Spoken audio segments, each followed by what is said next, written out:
September 93मध्ये या भागातला मोठा भूकंप झाला आणि त्यानंतर प्रबोधिनीचे पुण्याचे कार्यकर्ते म्हणजे डॉक्टर विवेक कुलकर्णी हे त्यांचा संच घेऊन इथे या भागात कामासाठी म्हणून आले. तर या भागातल्या लोकांना जेव्हा कळलं की असं सोलापूरला केंद्र आहे आणि त्याच्यातर्फे मदत मिळते, तर लोक तिकडे यायला लागले. म्हणजे सोलापूरला अण्णांना भेटायला यायला लागले. तर त्यातले चिकाटीने येणारे असे परमेश्वर कस्तुरे आणि रत्नाजीदादा सूर्यवंशी हे दोन या भागातले ज्येष्ठ आता ज्येष्ठ नागरिक आहेत. त्यावेळी ते असं 40-45 वयाचे होते. तर ते येऊन अण्णांशी बोलायचे, त्या या भागातल्या गरजा काय आहेत ते सांगायचे. त्यामुळे त्यांच्याबरोबर प्रथम खरं आम्ही इथे आलो, हराळीला आलो आणि या परिसरात पण आम्ही फिरायला सुरुवात केली. तर हा सगळा जो भाग आहे ह्याला एक इतिहास आहे. तो जो इतिहास आहे हा रझाकारांचा इतिहास आहे. म्हणजे हा खरं पिडलेलाच भाग आहे इतिहास काळापासून.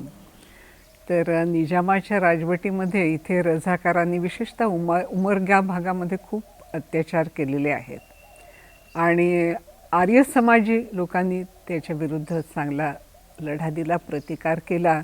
त्यामुळे तुम्ही जर या भागात छोट्या छोट्या गावांमधून फिरलात तर तुम्हाला त्या हुतात्म्यांची नावं आणि त्यांच्या पाट्या असं दिसतात.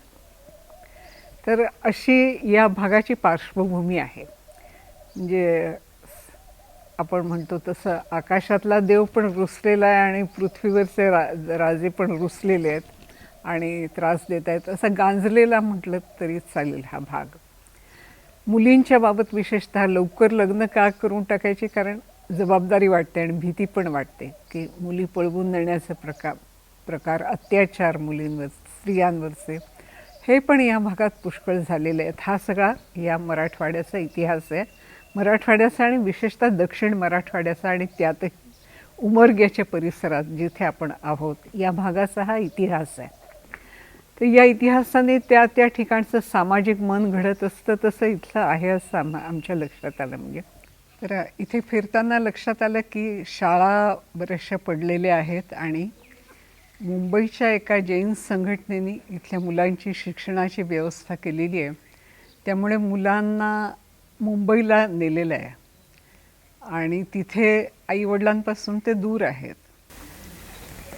तर आईवडिलांची अशी इच्छा आहे की मुलं आपल्या जवळ असावीत म्हणून. तर हे जे परमेश्वर कस्तुरे आणि रत्नाजी सूर्यवंशी हे आग्रह करत होते. बाकी तर मदत आणि हे चालू होतं.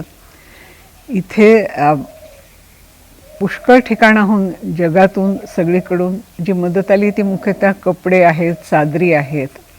पण अण्णांच्या लक्षात 2 गोष्टी आल्या की एक इथे व्यावसायिक पुनर्वसनाची आवश्यकता आहे. म्हणजे नुसतं तुम्ही चादरी देऊन अन्न देऊन भागत नाही, तर माणसाला हाताला काम पाहिजे. तर ते त्याचं जो न्हावी आहे त्याला त्याचं दुकान करून द्यायला पाहिजे, शिंप्याला त्याचं दुकान करून द्यायला पाहिजे. तर आपण ज्ञानप्रबोधिनीतर्फे जी मदत केली ती मुख्यतः या स्वरूपाची केली, व्यावसायिक पुनर्वसनाला. आणि दुसरी बाजू म्हणजे शाळा, शिक्षण.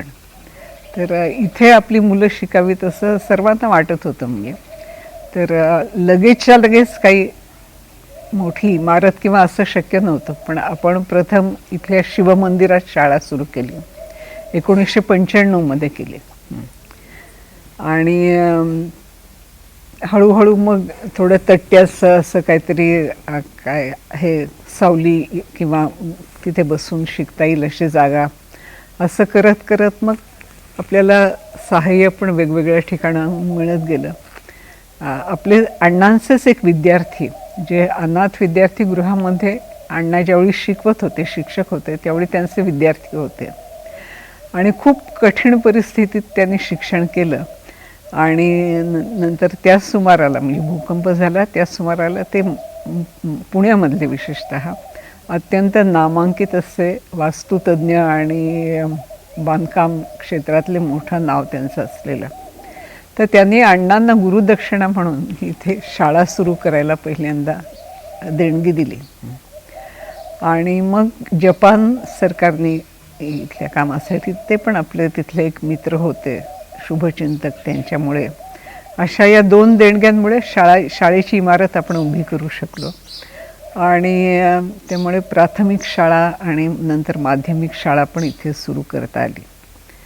इथले गावचे जे नागरिक आहेत, परमेश्वर कस्तुरे, तर त्यांनी इथे 9 एकर जागा दिली. त्यातून मग शेतीचं आणि हे पण सगळे प्रयोग हळूहळू नंतर सुरू झाले. पण स्थानिक लोकांचं चांगलं सहकार्य त्या याच्यात मिळालं. पार्श्वभूमी मी म्हटलं तसं अशा प्रकारची होती. आणि सोलापूरच्या केंद्रातून, सोलापूरचं हे मुख्य केंद्र आणि त्याचं हे एक उपकेंद्र, अशी रचना जशी पुण्याला आपली आहे, ज्ञानप्रबोधिनी पुणे आहे. आणि मग हवेली तालुक्यामध्ये शिवापूर आहे, आणखी तिथे आसपास मग आपली यंत्रशाळा उभी राहिली, तंत्र शिक्षणाचं केंद्र उभं राहिलं. तर तशीच एक समांतर रचना इथे हळूहळू उभी राहत गेली. तर अण्णा इथे राहायला आले तेव्हा आपण आधीच्या काही फिल्म्समध्ये पण पाहिलेलं आहे की लहानशा एक घर होतं, म्हणजे झोपडीच होती एक. तर बाथरूम वगैरे काही सुविधा तिथे काही नव्हत्या, जेवणाची सुविधा नव्हती. इथे आरोग्याचे पण खूप प्रश्न होते. तर त्यामुळे मग आम्ही दर रविवारी सोलापूरहून डॉक्टरांना घेऊन दर रविवारी इथे एक वैद्यकीय केंद्र चालायचं. आसपासच्या गावांमधून लोक यायचे बरंच, एकतर कोणाकोणाला जखमा ते भूकंपातल्या वगैरे, आणि पाणी स्वच्छ नाही, पाऊस आहे, त्यामुळे खूप साथीचे आजार पण या भागात खूप होते. तर दर रविवारी डॉक्टर्सची टीम इथे घेऊन यायची, त्यांना या आसपासच्या खेड्यांमध्ये फिरवायचं आणि त्यांना परत रात्री नेऊन सोडायचं. असं बराच काळ आपण सुरुवातीला केलं. मग नंतर इथे सास्तूरला एक उत्तम रुग्णालय उभं राहिलं. मुंबईच्या एका स्वयंसेवी संस्थेने ते उभारलं. आताही ते उत्तम काम करत आहे. आणि आपण आणि हे सास्तूरचं रुग्णालय असं नेहमीच हातात हात घालून असं काम करत आलेलो. तर इथे जे काम करायला स्वयंसेवी संघटना आल्या, त्यांच्याशी पण आपले खूप चांगले संबंध निर्माण झाले. ह्या भागात फिरत असताना या समाजाची मानसिकता किंवा इथले प्रश्न, मग आरोग्याचे असतील, शिक्षणाचे असतील, महिलांचे असतील, किंवा इतर सामाजिक प्रश्न, जातीभेद असतील, श्रद्धा, तर या सगळ्या गोष्टी काय काय लक्षात आल्या होत्या? विशेषतः मुलींच्या बाबत, म्हणजे मुलींना घरातून बाहेर पाठवायचंच नाही, कारण भीती, म्हणजे सुरक्षितता नाही म्हणून. तर इथे पहिल्यांदा मी इथे शाळा सुरू झाल्यानंतर 5वी मधली एक मुलगी मंगळसूत्र घालून आलेली मी पाहिली. तर इतक्या लवकर मुलींची लग्न करण्याकडे प्रवृत्ती, आता कोणी असं दिसणार नाही, पण आता या गोष्टीला एक पुष्कळ वर्ष झाली. पण अशी परिस्थिती होती की लवकर एकदा लग्न करून टाका मुलींचं. आणि याचं मुख्य कारण म्हणजे शिकवायचं नाही, इच्छा नाही असं नाही, पण सुरक्षितता हेच मुख्य कारण. असुरक्षितता हे खरं म्हणजे याचं कारण म्हणजे. आणि इथे या खरोखरच या भागात आता नंतर इथे जेवढीला एक डॉक्टर काम करायला लागले, डॉक्टर मोघे म्हणून. इकडे माकणीला पण एक डॉक्टर आले. पण पुष्कळ काळ इथे डॉक्टर नावाची गोष्ट नव्हती. आणि त्यामुळे काय करायचं, मोठं आजारपण आली तर काय करायचं, मग उमरग्याला जायचं. पण वाहनाच्या पण काही सोयी नाहीत, बसेस नाहीत इथे. आत तर बस येतच नव्हती म्हणून. तर हराळीपर्यंत बस ही पुष्कळ उशिरा यायला लागलेली आहे. म्हणजे हायवेवरतीच उतरायचं, मग काहीतरी वाहन करून इथे यायचं. असं प्रवासाच्याही खूप अडचणी सुरुवातीला होत्या. तर आता दिसतं यापेक्षा अगदीच वेगळं चित्र त्या काळामध्ये होतं. आणि शिक्षण आणि आरोग्य या दोन्ही बाबतीत खूपच हलाखीची खराब परिस्थिती इथे होती. आणि विशेषतः स्त्रियांच्या शिक्षणाबाबत खूप होती. इथे आणखी एक मोठा प्रश्न म्हणजे अनेक ठिकाणी आपण पाहतो की पंजाबात वगैरे असं छोटे स्वयंरोजगार किंवा छोटे उद्योजक असं खूप संकल्पना भारताच्या इतर प्रांतांमध्ये आहेत. पण महाराष्ट्राच्या या भागामध्ये तसं स्वयं उद्योजकता वगैरे असा काही फारसा भाग नाही. मग इथे काय पद्धत होती, आणि अजूनही आहे, म्हणजे अजूनही आहे ती, की इथे हैदराबाद हे त्यातल्या त्यात म्हणजे मोठं असं शहर आहे. तर तिथे इथून जे कॉन्ट्रॅक्टर्स असतात ते इथल्या भागातल्या मुलांना एकत्र करतात आणि त्यांना तिथे मग काय इडलीचं दुकान आहे, डोसा वगैरे असं जिथे मिळतं, उडुपी रेस्टॉरंट्स आहेत, तर तिथे नोकर म्हणून कामाला लावायचं. म्हणजे तिथले भांडी धुणं, पुसणं, स्वच्छता या कामासाठी त्यांना त्यातून पैसे मिळायचे आणि ते पैसे पण घरी पाठवायच्याऐवजी व्यसनांवर खर्च करायचे. असं म्हणजे तो पैसा सुद्धा या भागात नाही चालला. म्हणजे पण काही लोकांना अशा प्रकारचे रोजगार मिळाले, तरुणांना जे मिळाले ते अशा प्रकारचे मिळाले. कुठल्या तरी हॉटेलात तरी काम करतो, कुठल्या तरी वर्कशॉपमध्ये कोणाच्या हाताखाली काम करतो, पण गठ्ठ्याने असं मुलं नेतात आणि त्याचा परिणाम म्हणून त्या ठिकाणी एड्सचं जी लागण तो इथल्या तरुण मुलांना झाली. हा तो भाग पण इथल्या सगळ्या आरोग्य प्रश्नांमध्ये तो एक प्रश्न होता की शहरामध्ये जायचं आणि एड्स घेऊन यायचं. इथे खूप चांगला मुलगा, सुनील नावाचा मुलगा चांगला काम करत होता, पण तो जिथून आला तिथून तो रोग घेऊन आला आणि आम्ही डोळ्या देखत त्याचं तरुण वयातलं त्याचं मरण पाहिलं. ही एक केस आहे, अशा अनेक केसेस होत्या. तर शहरात जाण्याचे काही फायदे पण असतात आणि असे भयंकर तोटे पण असतात. नाही तर असं हे सगळं समाजचित्र आम्ही गेल्या इतक्या दिवसात पाहत आहोत, पण बदलतं आहे. आता एकतर इथे कृषी तंत्रनिकेतन आपलं जे सुरू झालं त्याच्यातून चांगल्या प्रकारे शेती कशी करायची हे तर इथली मुलं शिकली आहेत, पण आपलं काहीतरी स्वतंत्र केलं पाहिजे असं उद्योजकतेची प्रेरणा त्याच्यातून आणि शेतीशी संबंधित उद्योग मग आता इथे तुतीचं आहे. वेगवेगळी उदाहरणं, वेगवेगळे अनुभव इथे आपण देतो. आता मधुमक्षिका पालन आहे. तर ह्या सगळ्यातून स्वयंरोजगाराची प्रेरणा इथे वाढली गेल्या काही वर्षात, हे असं नक्की खात्रीने म्हणता येईल. शहराकडे धावायचं त्याऐवजी इथे काहीतरी करूया असं. मुख्यतः असं हे विचारायचं होतं की जातीभेद, अंधजनन, थोडक्यात माणसांचे विचार, मानसिकता या सगळ्यांची विचार करण्याची, आयुष्याकडे बघण्याची ही कशी आहे? गावात स्वतंत्र वस्ती असणं हे तर तुम्ही सगळीकडे पाहतच असाल की एक गाव असलं तर त्याला जोडून एक वेगळी वस्ती असते. तर हा प्रकार तर गावोगावी होताच. म्हणजे पण इथे शिक्षणाच्या बाबतीत सगळेच सारखे आहेत.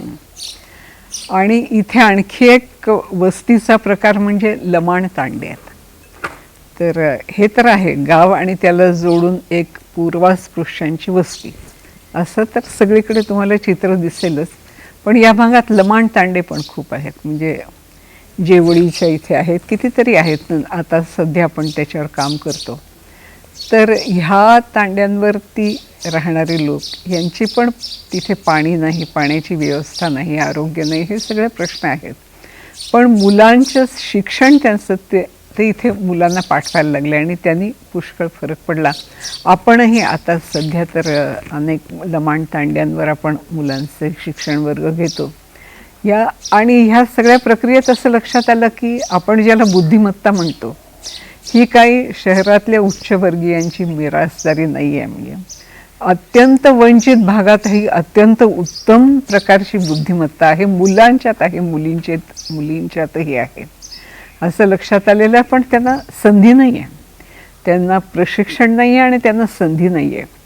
तर हराळीचं हे जे केंद्र आहे, ह्या केंद्राचं मुख्य योगदान मला असं वाटतं की या भागातलं जे अनआयडेंटिफाईड अशा प्रकारचं एक पोटेन्शियल आहे, तर ते इथे यायला लागलं आणि ते चांगलं त्याचं ग्रूमिंग, त्याचं शिक्षण, त्यातून येणारा एक आत्मविश्वास, हे सगळं परिवर्तन मुलांमधलं आणि मोठ्या माणसांमधलं इथे मी आता गेली 25-30 वर्ष मी पाहते आहे ते, आणि त्याबद्दल खूप समाधान मला वाटतं.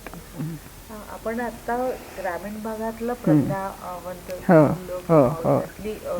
ते पोटेन्शियल जे आहे त्या दृष्टीने काम करताना आपण सोलापूरमध्ये किंवा पुण्यामध्ये तुम्ही बालकामगारांवर बरंच काम तुमचं पुण्यामध्ये एकूणच प्रज्ञावंतांचं झालेलं काम, या सगळ्याचा उपयोग आपण इथल्या भागातल्या प्रज्ञावंतांसाठी कसा कसा करावा लागेल? म्हणजे अभ्यासाचा डिझाईन्स असतील किंवा काय पद्धतीने त्यांना शिक्षण दिलं पाहिजे? तर अगदी आपण काटेकोर ज्या प्रकारच्या चाचण्या पुण्यात वापरतो तर तसा प्रकारच्या इथे वापरणं शक्य नाही आहे. पण अनेक प्रकारचं साहित्य आणि संवाद मुलांशी, हे तर मुख्य आमचा खूप संवाद या मुलांशी, शाळेतल्या मुलांशी. इथे निवासी शाळा असल्यामुळे सकाळी उठल्यापासून म्हणजे सकाळच्या उपासनेनंतर मी कितीतरी वर्ष रोजच मुलांशी बोलते आहे. आता गेली 1-2 वर्ष सोडली तर आतापर्यंत ही मी मुलांशी नेहमीच बोलत आलेलं आहे आणि मुलांशी बोलताना त्यांचं पोटेन्शियल काय आहे हे लक्षात येतं. पण इथल्याला अनुरूप अशा प्रकारच्या काही सोप्या चाचण्या पण आम्ही केल्या आणि त्याचा पण उपयोग केला. त्या स्टँडर्डाईज चाचण्या नव्हत्या म्हणजे, पण ज्यावरून मुलांचं पोटेन्शियल लक्षात येईल अशा प्रकारच्या होत्या. इथे पोटेन्शियल जास्त तुम्हाला गणिती बुद्धिमत्ता दिसेलच असं सांगता येत नाही, पण एक व्यावहारिक प्रश्न सोडवणारी जी बुद्धिमत्ता आहे ती इथे विपुल आहे. इथे एक काम करत असत, काहीही शिकलेले नाहीत, पण त्यांना गाडीला नुसतं हात लावून हिचं काय बिघडलेलं आहे ते सांगता येतं. काही शिकलेलं नाही, पण अनुभवाने माणसाला हे सगळं येऊ शकतं. विशेषतः यंत्रविषयक जी बुद्धिमत्ता आहे, कार्स आहेत, नंतर पाण्याच्या ज्या हे असतात मोटर्स असतात, तर ह्या अगदी न शिकलेले लोकसुद्धा सहज दुरुस्त करू शकतात. असं लोकांच्या निरीक्षणावरून पण कळत असतं की या व्यक्तीच्या ठिकाणी नेमकं काय पोटेन्शियल आहे. बायकांमध्ये सुद्धा खूप वेगवेगळ्या प्रकारचं पोटेन्शियल इथे मी पाहिलेलं आहे. कोणी धिटाईने पुढे येऊन बोलतात. म्हणजे आपण एकदा असा उपक्रम केलेला होता की आसपासच्या 50 शाळांमध्ये जाऊन डॉक्टर आंबेडकरांचं चरित्र सांगायचं. तर इथल्या भोजनगृहातल्या म्हणजे ज्या सगळ्या मुलांसाठी स्वयंपाक करतात अशा 15 महिला आहेत. तर त्या धिटाईने गेल्या, त्यांनी तिथे आंबेडकरांचं चरित्र सांगितलं आणि लोकांना पण खूप आश्चर्य वाटलं आणि त्या म्हणाल्या की आम्ही हे कुठे शिकलो, तुम्हाला पाहायचं ना आमच्या शाळेत या. तर स्त्रीमधला पण हा आत्मविश्वास आहे. ही सोपी गोष्ट नाही आहे. जी चुलीपाशी रोज 8 तास काम करते ती कुठेतरी जाऊन डॉक्टर आंबेडकरांवर भाषण देते, लोकांशी संवाद करते, ही सोपी गोष्ट नाही आहे. ही काही औपचारिक शिक्षणातून नाही आलेली, पण प्रबोधिनीचं म्हणून एक अनौपचारिक जे शिक्षण आहे, एकत्र येणं आहे, लोकांचा मेळा आहे, त्याच्यात बोलणं आहे, छोट्या छोट्या गटांमध्ये बोलणं आहे, या सगळ्यातून या भागात स्त्रीचा आत्मविश्वास खूप चांगल्या प्रकारे वाढला. असं मला हा एक नमुना सांगितला, पण असे कितीतरी नमुने आहेत. आपण काम करत असताना आता जसं आपण विकासिका आणि आनंद शाळा या दोन्ही सुरू केलं, तर मी आता जे शूटिंग करत असताना किंवा एखाद्या ते बघत होते की त्याचा एक अभ्यासक्रम म्हणा किंवा एखादी गोष्ट काय पद्धतीने शिकवायची की ज्यातनं मुलांना आनंद मिळेल किंवा त्यांना त्याची आवड निर्माण होईल. आणि त्याला शाळा ही चौकट नसल्यामुळे शिकवायचंय, मग मंदिरात असो किंवा जिथे असेल. तर या सगळ्याचा विचार करताना ते जे अभ्यासक्रम ते निश्चित करावे लागतात. कधी काही शिकवलं असं नाही. तर ते अभ्यासक्रम निश्चित करण्यामध्ये तुमचा बऱ्यापैकी होता. तर तो करत असताना आणि तिथले शिक्षक किंवा तांड्यांवरचे शिक्षक किंवा हे तयार करण्यासाठीचा परत वेगळा आहे, तर याच्याबद्दल थोडं सांगा. याला आपली ज्ञानप्रबोधिनीची एक पार्श्वभूमी आहे. म्हणजे डॉक्टर विवेक कुलकर्णींना त्याच्यासाठी धन्यवाद द्यायला पाहिजेत आणि त्यांचे सहकारी. त्यांनी जे साखर शाळांच्या बाबत महाराष्ट्रात काम केलेलं आहे, त्यामुळे त्याचाच एक भाग म्हणून सोलापूरलाही आपण साखर शाळेवर काम करत होतो. तो जो अनुभव होता, ऊस तोडकर यांच्या मुलांचा तिथे निवास होता आणि तिथेच आपण शाळा पण चालवत होतो.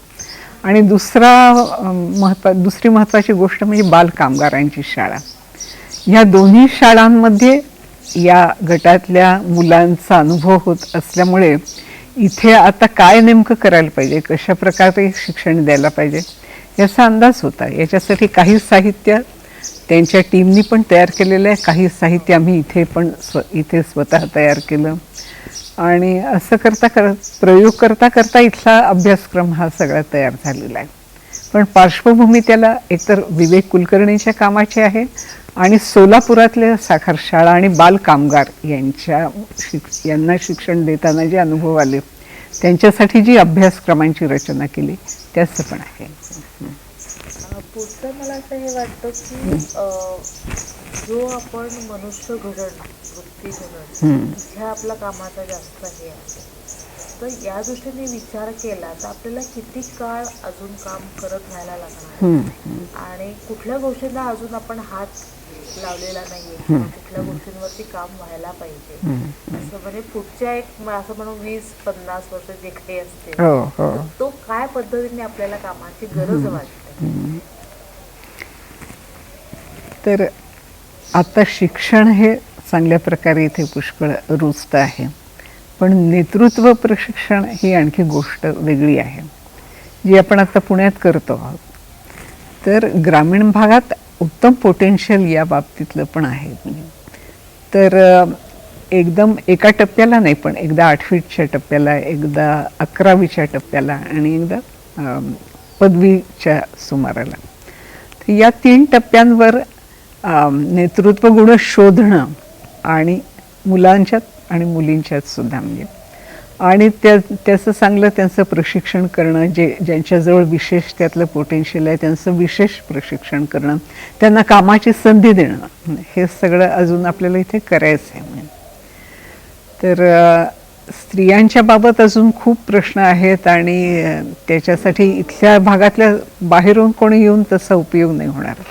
तर पण आता इथे पण चांगल्या तरुण कार्यकर्ते तयार होतात, पुरेशा नाही आहेत, अजून पुष्कळ व्हायला पाहिजे. आता झालेलं थोडंच आहे असं म्हणावं लागेल, पण इथल्या भागातल्या तरुणी आणि तरुण ह्यांनीच हे समाज परिवर्तनाचं ह्या भागातलं काम केलं पाहिजे. त्याची जी एक पद्धत आहे या प्रश्नांची ओळख करून, जसं MSWचं असतं तर त्याच्यात ह्या प्रश्नांची ओळख करून दिली जाते. पण तिथे कशाचा अभाव आहे तर प्रेरणेचा अभाव आहे.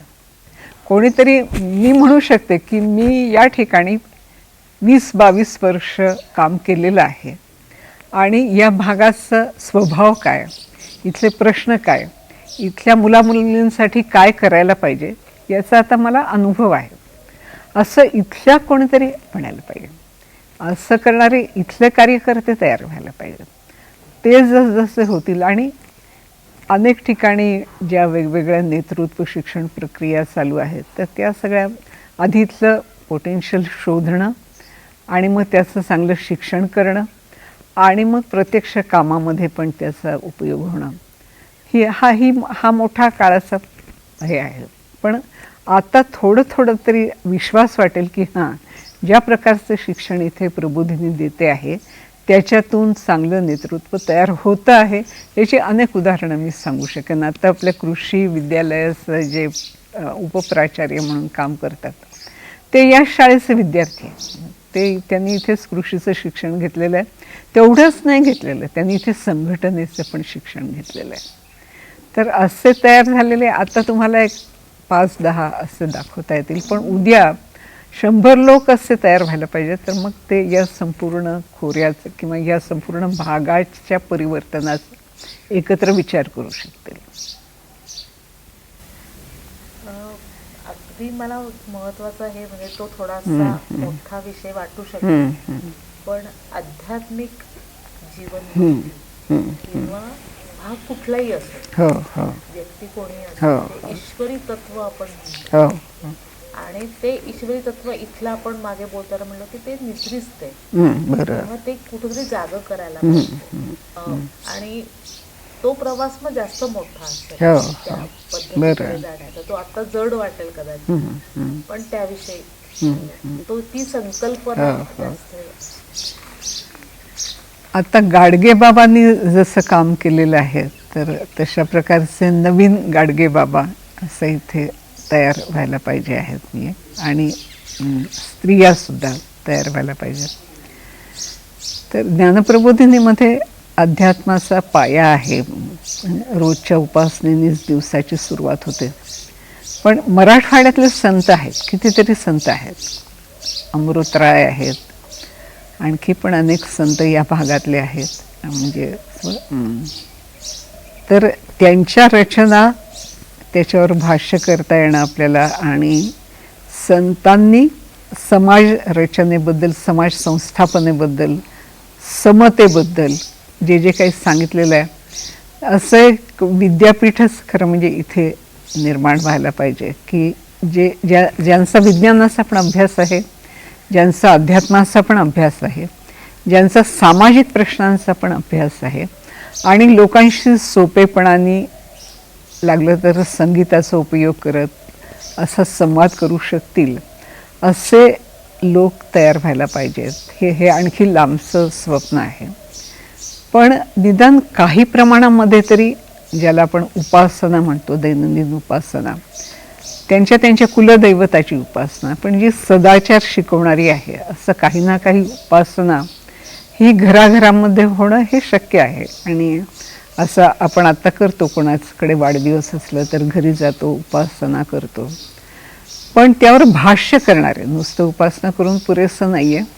तर ज्यांच्या मनामध्ये खेड्यांचं रूप पालटण्याचं स्वप्न आहे, आणि ते एकीकडे अध्यात्म, देशभक्ती आणि विज्ञान या तीनही अंगांनी ज्यांना त्याची समजूत आहे, असे लोक जसजसे तयार होतील तसतसं या भागाचं रूप पालटायला खऱ्या अर्थाने मदत होईल असं वाटतं. की नुसतं ऐहिक समजा प्रगती झाली, कोणीतरी काल 200 रुपये मिळवत होता, आज 1000 रुपये मिळवायला लागला, तर त्यांनी आतून बदल होणार नाही माणसाचे.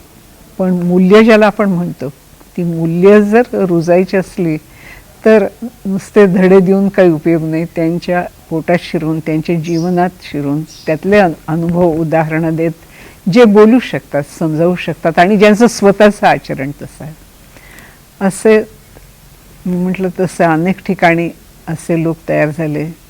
नागपूर परिसरामध्ये तयार झाले, तुकडोजी महाराजांमुळे, गाडगे बाबांमुळे तयार झाले. तर असे या अंगाने पण, म्हणजे आध्यात्मिक अंगाने पण परिवर्तन, वैज्ञानिक परिवर्तन, ऐहिक जीवनातलं परिवर्तन, रोजगार आणि आर्थिक परिवर्तन, आणि त्या सगळ्याला पाया म्हणून आध्यात्मिक परिवर्तन, असं सर्व अंगानेच विचार करायला पाहिजे. आपल्या इथे प्रबोधिनीच्या मूळच्या विचारात रूप पालटू देशाचे आपण जेव्हा म्हणतो, तेव्हा त्यात हे सर्व अंगाने परिवर्तन अपेक्षित आहे, त्याचा आपण विचार केलेला आहे. पण प्रत्यक्षात त्या क्षेत्रावर ते कसं आकार घेईल हे त्या क्षेत्रातले कार्यकर्ते, त्यांची वृत्ती याच्यावर पण काही प्रमाणात अवलंबून असतं. दक्षिण मराठवाड्यामध्ये काम करताना एक गोष्ट विशेष लक्षात आली, ती अशी आहे की मी मगाशी सांगितलं की सास्तूरला एक चांगलं रुग्णालय तयार झालेलं आहे, तिथे काही सुविधा आहेत. पण घरोघरी बाई आणि माणूस, सर्वसामान्य इथला माणूस, याला आरोग्यविषयक जागृती तशी नाही आहे. त्यामुळे मग साधे वाटणारे सुरुवातीला रोग जे असतात ते आणि गंभीर रूप धारण करतात. उदाहरणार्थ स्त्रियांच्या बाबतीत या भागात तरी गर्भाशयाच्या कॅन्सरचं प्रमाण जास्त आहे, आणि याचं कारण दुर्लक्ष आहे. त्या पाळीच्या दिवसात काय काळजी घ्यायची असते, स्वच्छता कशी ठेवायची असते, या सगळ्याचं ज्ञान नसल्यामुळे या प्रकारचं कॅन्सर या भागात जास्त आहे. पुरुषांच्या बाबत आपण सगळीकडेच पाहतो तसं आहे की तंबाखू आणि तंबाखूमुळे होणारा तोंडाचा कॅन्सर, जिभेचा कॅन्सर, ह्याचं प्रमाण पण या भागात जास्त आहे. तर या सगळ्यासाठी मुख्यतः लोकशिक्षण हाच त्याचा मार्ग आहे. तर छोट्या गटांमध्ये बसून या सर्व आरोग्यविषयक गोष्टी सांगणारे असे आरोग्य सेवक किंवा आरोग्य या क्षेत्रातले कार्यकर्ते पण अजून आपल्याला तयार करायला हवेत. हे एक मोठं आव्हान आहे, पण ते अगदी प्रत्येक छोट्या गावांमध्ये जाऊन पण जी गोष्ट करायला पाहिजेत अशी ही एक गोष्ट आहे. करोनाच्या काळात आपण टेलिमेडिसिनचा उपयोग करत होतो. करोनाच्या काळात हे पुष्कळ काम झालेलं आहे. तेलंगणामधून आलेले खूप मोठ्या संख्येने इथे 84 कुटुंब इथे राहत होती, आणि त्या काळात पण हे आरोग्याचे प्रश्न खूप लक्षात आले, आणि त्यामुळे अगदी छोट्यातल्या छोट्या गावापर्यंत जाऊन जे करायलाच पाहिजे असं जे काम आहे असं त्याच्यासाठी म्हणून मुख्य कार्यकर्त्यांचं प्रशिक्षण जुळवाजुळव ही येत्या काही काळामध्ये इथल्या प्रबोधिनीमध्ये होईल असं दिसत आहे. झालं तर ते व्यसनांचं प्रमाण काय स्वरूपाचं इथे, म्हणजे दारू तंबाखू? दारू तंबाखू हे जास्त आहे आणि छोटी छोटी जी कॉलेजेस आहेत या भागातली तर तिथे मुलांच्या मध्ये गुटखा आहे. प्रौढ पुरुषांमध्ये तंबाखू आणि तरुणांमध्ये गुटखा हे जसं सगळीकडे चित्र आहे तसंच या भागात आहे. आणि पण मुख्यतः ही जी छोटी ग्रामीण कॉलेजेस आहेत महाविद्यालय आहेत तिथे ह्या प्रमाण जास्त आपल्याला दिसतात. त्यामुळे त्याबाबत ह्या छोट्या कॉलेजेसमध्ये सुद्धा मुलामुलींच्या भेटी घेऊन याचे दुष्परिणाम त्यांना समजावून सांगणं असे काम आहे. पुष्कळ मोठं आरोग्याचं काम आहे. अजून आपण त्याला इतका हात घातलेला नाही आहे, थोडीच सुरुवात आहे. तर एक आपल्या समाजालाच लागलेली ती कीड फार प्राचीन काळापासून आहे, ती म्हणजे की आम्ही आमच्यामध्ये भेद केलेले आहेत, जातीचे भेद केलेले आहेत. प्रांतभेद आहे तसं छोट्या छोट्या प्रत्येक गाव तुम्ही जरी घेतलं तरी त्याच्यात अनेक प्रकारचे जातींचे गट आहेत आणि प्रत्येक गावाला वस्ती म्हणून एक वेगळा भाग असतो. तसा या गावालाही आणि या भागातल्या अनेक गावांमध्ये आहेत. तर स्वामी विवेकानंदांनी म्हटलेलं आहे की each soul is potentially divine. हे आध्यात्मिक सत्य आहे, पण व्यावहारिक सामाजिक दृष्टीने प्रत्येक माणूस हा सन्माननीय आहे. प्रत्येकाला शिक्षणाचा हक्क आहे, अर्थार्जनाचा हक्क आहे, प्रगती करण्याचा हक्क आहे आणि त्याबाबत कोणीही असं जातीच्या आधारावर खरं म्हणजे भेद करू नये. पण ग्रामीण भागात हे आहेत आणि ते सहजासहजी जातील असं वाटत नाही. मागच्या पिढीबरोबर ते कमी होणार आहेत एवढं नक्की, की आधीच्या पिढीत ते जेवढे कडवेपणाने होते तेवढे पुढच्या पिढीत राहणार नाहीत. तो शिक्षणाचा परिणाम आहे, नोकरीच्या ठिकाणी एकत्र काम करतो त्याचा परिणाम आहे. पण जातीभेदाचा शाप आपल्याला आहे, त्यामुळे गाव आहे तिथे वस्ती पण आहे. इथे असं दुर्दैवाने झालेलं आहे की आपण माकणीच्या धरणावरून पाणी आणलं आणि ते काही या भागातलं म्हणजे जिथे सवर्णांची वस्ती आहे तिथे त्याचा नीट वापर झाला नाही, म्हणून इथल्या गावची जी दलित वस्ती आहे तिथे आपण दिलं. मग त्यावरून भांडणं खूप. तर अशा प्रकारची वृत्ती या गावातही आणि सगळ्याच गावांमध्ये तुम्हाला आढळते. पण याच्यावर शिक्षणाच्या माध्यमातून सामाजिक चळवळींच्या माध्यमातून आपल्याला काम करायला लागेल. आणि इतक्या वर्षांचं हे दुखणं ते एकदम जादूनी काय जाणार नाही आहे, पण कोणीतरी सातत्याने ते लावून धरून प्रयत्न तर आपल्याला करायला लागणार आहेत. त्यामुळे आता पुढचं जे नेतृत्व आहे असं आम्हाला वाटतं की हराळीच्या या प्रकल्पाचं नेतृत्व घ्या किंवा या संपूर्ण दक्षिण मराठवाड्याचं नेतृत्व घ्या. हे उद्याचं नेतृत्व हे वंचित समाजामधून आलेलं असलं पाहिजे. वंचित समाजातल्या तरुण तरुणींनी हे नेतृत्व घेतलं पाहिजे. यासाठी त्यांची जी घडण व्हायला पाहिजे, फक्त वंचित समाजासाठी नाही पण आग्रहाने वंचित समाजासाठी. तर असं एक नेतृत्व संवर्धन केंद्र हे इथल्या हराळीच्या ज्ञानप्रबोधिनीमध्ये आहे. आता थोडं अनौपचारिक रीतीने आहे. इथे आलेल्या पहिल्या दिवसापासून हा उद्देश डोळ्यासमोर ठेवून चाललेलंच आहे. म्हणून आता इथल्या कृषी तंत्रविद्यालयाचे जे उपप्राचार्य आहेत, मगाशी मी उल्लेख केला की ते इथले विद्यार्थी आहेत, इथे शिकलेले आहेत. तसं संपूर्ण नेतृत्व या राजकीय घ्या, सामाजिक घ्या, औद्योगिकसुद्धा घ्या, इथे चांगले मोठे उद्योग उभे राहायला हवेच आहेत आणि ते इथल्याच लोकांनी उभे करायला पाहिजेत. कोणीतरी मुंबईहून टाटा आले आणखी यांनी केलेले उद्योग नको आहेत आपल्याला. इथल्या लोकांनी, इथल्या तरुणांनी आपल्या कर्तृत्वावर इथे चांगले उद्योग, श्रम उद्योगांचे कल्पतरू फुलवावे, हे स्फुरण येथून दिशांतराला जावे. तर असं हे औद्योगिक प्रगती, सामाजिक प्रगती आणि त्यात मुख्य नेतृत्व या भागातल्या इथे शिकलेल्या तरुण मुलांचं, की ज्यांना हा ध्येयवाद, हा आदर्शवाद कळलेला आहे, अशा मुलांकडे उद्याचं नेतृत्व इथलं असणार आहे. मग त्याच्यात हे गाव, वस्ती, भेद वगैरे त्याच्यात सगळे पुसून जातील असं अपेक्षा, आशा आहे. नैसर्गिकरित्या ग्रामीण जीवन हे निसर्गाच्या विविध भागांशी, विविध कलांशी, मूड्सशी जोडलेला आहे. जसं वेळा अमावस्येसारखी हे गोष्ट आहे. तर पंचमहाभूतांचं च्याबद्दलची कृतज्ञता त्याच्यामध्ये आहे. आणि त्याला आता शास्त्रीय ज्ञानाची पण जोड द्यायला पाहिजे आहे, की शेतीसुद्धा शास्त्रीय पद्धतीने कशी करायची, म्हणजे निसर्गाला अनुकूल राहून कशी करायची, याच्यावर पण अजून पुष्कळ संशोधन आपल्या इथे कृषी विद्यालय आहे. तर तिथल्या कोणीतरी अशाही प्रकारचं संशोधन, शेतीविषयीचं पण संशोधन करावं असं आपली कल्पना आहे. एकूण इथला माणूस हे आता आहे यापेक्षा जागृत व्हायला पाहिजे चांगला. त्याला परस्पर सामंजस्याने प्रगती कशी करायची हे त्याला शिकायला पाहिजे. ही फक्त याच भागाची गरज आहे असं नाही, पण आपण आता इथे काम करतोय म्हणून ह्या भागाची गरज आहे. मी मगाशी म्हटलं तसं विवेकानंदांनी म्हटलेलं आहे की each soul is potentially divine. तसं प्रत्येक व्यक्तीमधलं तर ते एक जे उत्तमत्व आहे, दिव्यत्व आहे, त्याचं प्रकटन, त्याच्यात ज्या ज्या क्षमता लपलेल्या आहेत त्याचं प्रकटन हा खरं सर्वच माणसाच्या व्यवहारांचा हेतू असतो. पण शिक्षणाचा हा मुख्य हेतू आहे की त्या त्या व्यक्तीतलं जे चांगलं आहे ते प्रकट व्हावं, त्याला स्वतःलाही ते आनंददायी व्हावं, समाजालाही आनंददायी व्हावं. तर अशा विचारावर अशी एक ह्या सगळ्या कामाला वैचारिक बैठक काय आहे असं म्हटलं तर ती ही आहे. विवेकानंदांच्या विचारात आहे की वंचित देवो भव हा विवेकानंदांचा विचार आहे. वंचितांमधलं देवत्व जागं व्हावं हा विवेकानंदांचा विचार आहे.